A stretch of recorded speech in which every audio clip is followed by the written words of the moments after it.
A report commissioned by the Church of England that was published earlier this year showed low levels of attendance among children and young people in our churches. The Going for Growth report revealed that almost half of Church of England churches surveyed had fewer than 5 under 16-year-olds in their congregation. The report said the decline in church attendance has not happened because adults have stopped going to church, it's because more and more adults never started attending in the first place. Evidence shows that those who belong to a church in their 20s will probably stay for the rest of their lives, but if they don't, it will be hard to bring them in. Bear that fact and study in mind as we go along. Now, when I was 14, I, as a part of a youth group, went to Festival Manchester, which was an incredibly formative experience for 2 very important reasons. First of all, I saw God do amazing things in me. I saw him do amazing things through me. I saw people meet Jesus. It was an incredible, incredible week. The other reason Festival Manchester was a formative experience is because as a 14-year-old, me and one of my best mates, a guy called TJ, snuck out of our tents late at night one night and went around the campsite kissing girls. As I say, it was an incredibly formative experience. The thing was, we honestly thought that we were the first young people to ever do this, like we were some kind of kissing trailblazers inventing the wheel. No members of youth groups had ever been this rebellious, had ever done anything like this before. Your laughter suggests that we weren't the only ones. And my experience at subsequent Christian festivals, both as a young person and as a youth leader, have shown me that I was wrong. We weren't blazing a trail, we were in fact standing on the shoulders of giants, or kissing on the shoulders of giants, if you will. Youth workers in this country are doing the same thing. Not the kissing part, obviously. The last 25 years have seen the youth work experiment put intentional and specific work with young people at the heart of many of our churches.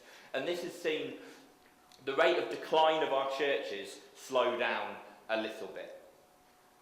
But have we just been managing decline? Is that all that youth work has succeeded in doing? Dave, when he asked me to do this talk, asked me to do kind of, for my position, I work for Youthwork magazine, to reflect a little bit on what youth work looks like in this country. And if I'm honest, the truth is it looks pretty similar to how it looked 20 years ago. The youth work in this country in a lot of churches looks like the youth groups that I went to when I was a teenager. The books that Struan said we need to leave on the shelves, many churches are still using. And the truth is Dean kind of alluded to at the beginning, this isn't really working. It's not quite scratching where young people are itching.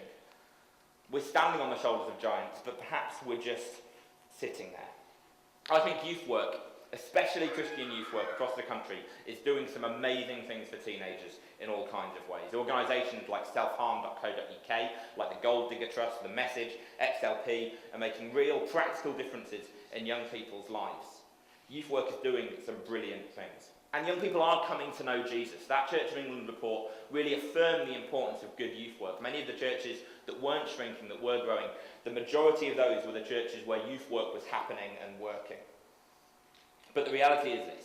Your average church youth group looks pretty similar to how it looked 10, 20 years ago. And it's not really working. And the reason it isn't working isn't because teenagers have changed. I think young people are still desperate for a sense of community, desperate for a sense of authenticity. And I think there's still this spiritual element to young people that we all see in so much of our work. And ultimately, we as a magazine, an organisation who produces resources on a monthly basis for youth workers, we realise that we have a part to play in this, and we need to hold up our hands and actually say that perhaps we've got this wrong. Perhaps, I think the magazine, and I'm biased, but I think the magazine and plenty of other resource providers out there do an amazing job of providing resources for the youth work that churches are doing.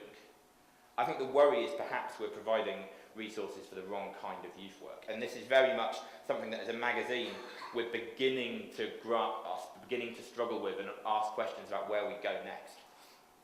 My worry is that as a magazine we've begun to lull youth workers and youth work into a false sense of security, into becoming too comfortable. And if we have done that, then we need to hold our hands up and say, we're sorry.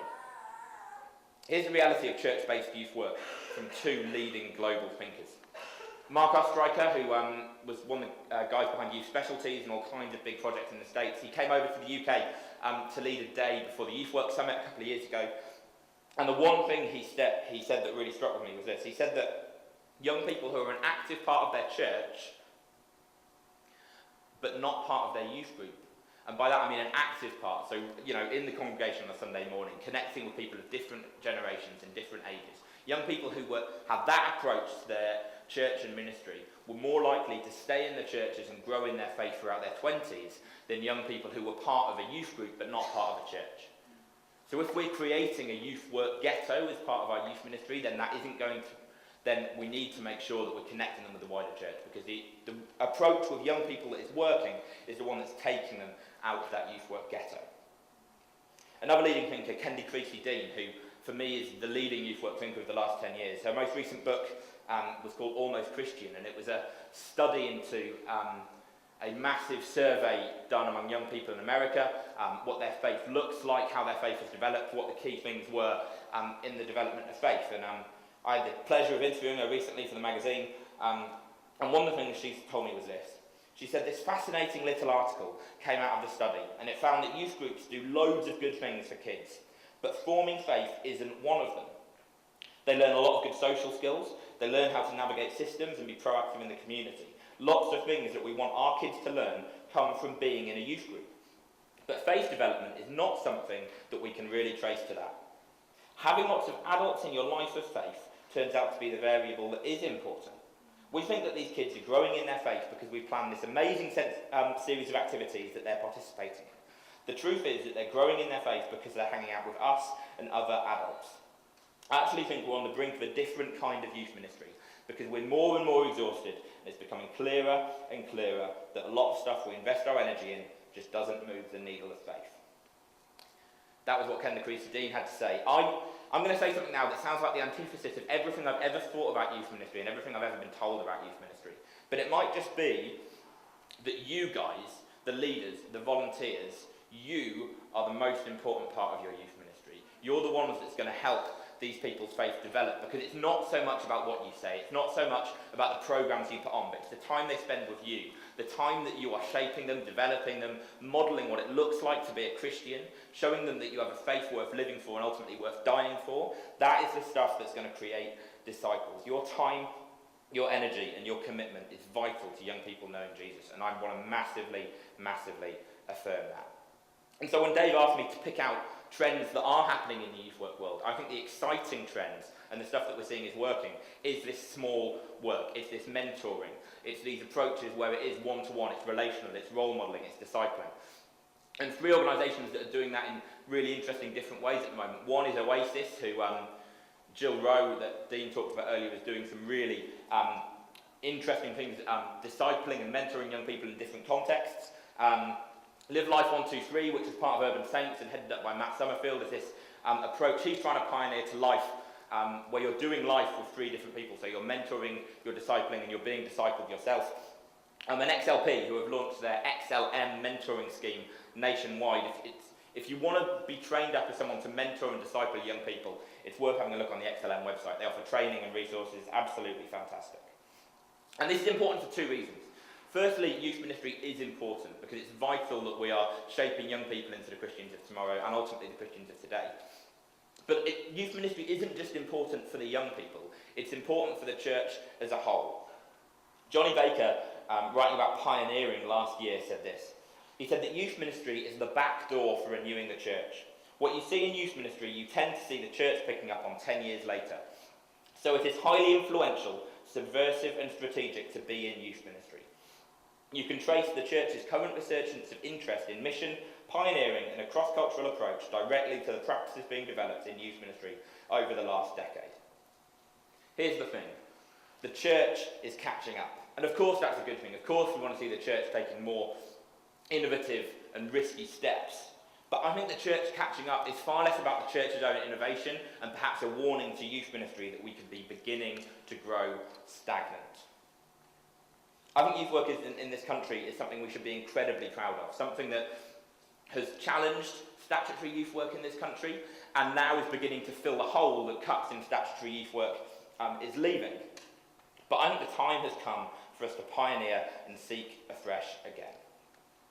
The truth is this: if we're passionate about seeing a generation of young people come to know Jesus, then our youth work isn't really working. Elements of it are massively important of building up the faith of young people, often not the bits we focus on. And I think elements of youth ministry are doing an incredible job of bringing the full shalom that God offers to the lives of young people. But if we want young people to really know Jesus across this country, we need to sharpen up and develop what we do. At this point, I wish I had the answers to say, and this is what we're going to do, but the fact is I don't. This is a journey and a question that I'm asking myself and that we as a magazine are really grappling with at the moment. But I don't want this to come across as a hopeless talk, because I believe that young people are ready to receive the gospel. I wrote for the magazine recently an article about pop culture and how films and television and music have replaced the traditional role the church had in terms of building community and feeding kind of moral messages. And I think the thing is that it's not what young people are looking for that has changed. They're still desperate for community. They're still desperate for something authentic. We see this in the choices and the communities that they build. What's changed is where young people are finding it. Whether fair or not, young people don't perceive the church as the place to find community and authenticity. So our challenge is not only to change that perception, but to be a church which creates authentic community where young people can belong.